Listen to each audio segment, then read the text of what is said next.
Hi అండి, అందరూ ఎలా ఉన్నారు? Welcome back to the sweet home. ఈరోజు వీడియోలో చిన్న చేపలతోటి చేపల ఇగురు కర్రీని ఎలా తయారు చేసుకోవాలో చూద్దాము. ఈ కర్రీ రైస్లోకి చాలా బాగుంటుంది. చేయటం కూడా చాలా సింపుల్. ఇది ఎలా తయారు చేయాలో ఇప్పుడు చూద్దాము. ముందుగా ఈ చేపల ఇగురు కర్రీ కోసం చిన్న చేపలను తీసుకోవాలి. ఇప్పుడు నేను తీసుకున్న ఈ చిన్న చేపలు సముద్రంలో ఎక్కువగా దొరుకుతాయి. వీటిని సిల్వర్ ఫిష్ అని కూడా అంటారు. మనకి మామూలుగా నదుల్లోనూ కాలువల్లోనూ దొరికే చిన్న చేపలు ఉంటాయి కదా, అవి వేరు, ఇవి వేరు.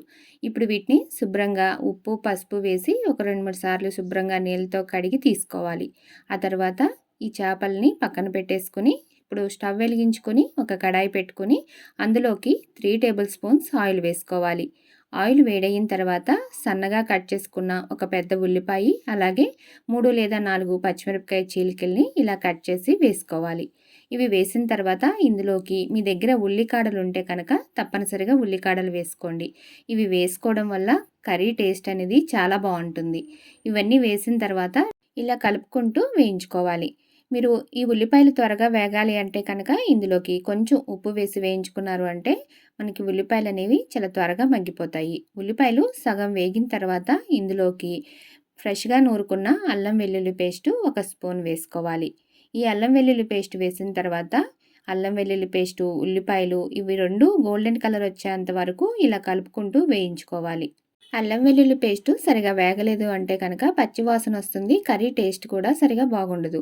అందుకని అల్లం వెల్లుల్లి పేస్టు చక్కగా వేగేంత వరకు ఇలా ఆయిల్లో వేయించుకోవాలి. ఇలా ఉల్లిపాయలు అల్లం వెల్లుల్లి పేస్టు బాగా వేగాయి కదా, ఇప్పుడు ఇందులోకి కొంచెం పసుపు వేసి ఒకసారి బాగా కలుపుకొని ఆ తర్వాత ఇందులోకి ఉల్లిపాయలకి సరిపడా ఉప్పు వేసుకోవాలి. ఇలా ఉప్పు, అలాగే రుచికి సరిపడినంత కారము, ఒక 1/2 స్పూన్ జీలకర్ర పొడి, ఒక 1/2 స్పూన్ ధనియాల పొడి వేసుకుని వీటన్నిటిని బాగా కలుపుకోవాలి. ఇవన్నీ వేసిన తర్వాత ఇందులోకి మనం ముందుగా శుభ్రం చేసి పెట్టుకున్న చేపలను కూడా వేసుకోవాలి. ఈ చేపలను వేసిన తర్వాత ఒకసారి నెమ్మదిగా కలుపుకోవాలి. మీరు ఈ చేపలు వేసిన తర్వాత ఎక్కువ సార్లు కలపకండి. ఇవి చాలా సాఫ్ట్గా ఉంటాయి. మీరు ఎక్కువ సార్లు కలిపారు అంటే కనుక ఇవి ముక్కలు విడిపోతాయి. అందుకని ఇలా ఒకసారి నెమ్మదిగా కలుపుకొని ఒక 2-3 నిమిషాల పాటు ఆయిల్లో లో ఫ్లేమ్లోనే వేగనివ్వాలి. ఇలా కలుపుకున్న తర్వాత 1 నిమిషం పాటు మూత పెట్టండి. మూత పెట్టారంటే మనం వేసిన మసాలాలన్నీ ఆ ఫ్లేవర్స్ చేప ముక్కలకి పడతాయి, టేస్ట్ బాగుంటుంది. ఇలా 1 నిమిషం మగ్గిన తర్వాత ఆ తర్వాత మూత తీసేసి ఒక 2-3 నిమిషాల పాటు ఆయిల్లో ఇలా వేగనివ్వండి. మధ్య మధ్యన ఇప్పుడు నేను చూపించాను కదా, గరిటె పెట్టకుండా ఇలా కలుపుకోండి. ఇప్పుడు ఇందులోకి ఈ చేపలకి సరిపడా ఉప్పు, అలాగే కారం కూడా వేసుకుని ఒకసారి నెమ్మదిగా కలుపుకొని ఇందులోనే 1 కప్పు నీళ్ళు కూడా వేసుకోవాలి. ఇవన్నీ వేసిన తర్వాత ఇలా ఇప్పుడు నేను వీడియోలో చూపించిన విధంగా నెమ్మదిగా కలుపుకొని మూత పెట్టేసి ఒక 4-5 నిమిషాల పాటు లో ఫ్లేమ్లోనే ఉడకనివ్వాలి. ఇలా 4-5 నిమిషాల్లోనే ఈ చేపలు చక్కగా ఉడికిపోతాయి. మనకి ఈ చేపలు చాలా సాఫ్ట్గా ఉంటాయి, ఉడకటానికి కూడా ఎక్కువ టైం పట్టదు. అందుకని ఎక్కువసేపు ఉడికించాల్సిన అవసరం కూడా ఉండదు. ఇలా మూత పెట్టి ఒక 4-5 నిమిషాలు ఉడికిన తర్వాత చూస్తున్నారు కదా, మనకి ఆయిల్ అనేది ఈ విధంగా పైకి తేలుతుంది. చేపలు కూడా చక్కగా ఉడికిపోయి ఉంటాయి.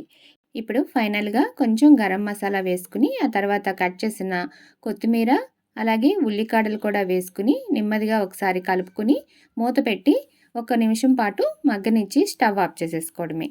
ఎంతో రుచిగా ఉండే చిన్న చేపల ఇగురు కర్రీ రెడీ అయిపోయినట్లే. మీరు కూడా ట్రై చేసి టేస్ట్ చేయండి. అలాగే ఈ వీడియో నచ్చితే కనుక ఒక లైక్ చేయడం మాత్రం మర్చిపోకండి. నా ఛానల్ని ఎవరైనా ఫస్ట్ టైం చూస్తుంటే కనుక సబ్స్క్రైబ్ చేసుకుని పక్కనే ఉన్న బెల్ ఐకాన్ క్లిక్ చేస్తే నేను ఎప్పుడు వీడియో అప్లోడ్ చేసినా మీకు వెంటనే నోటిఫికేషన్ వస్తుంది. Thank you for watching.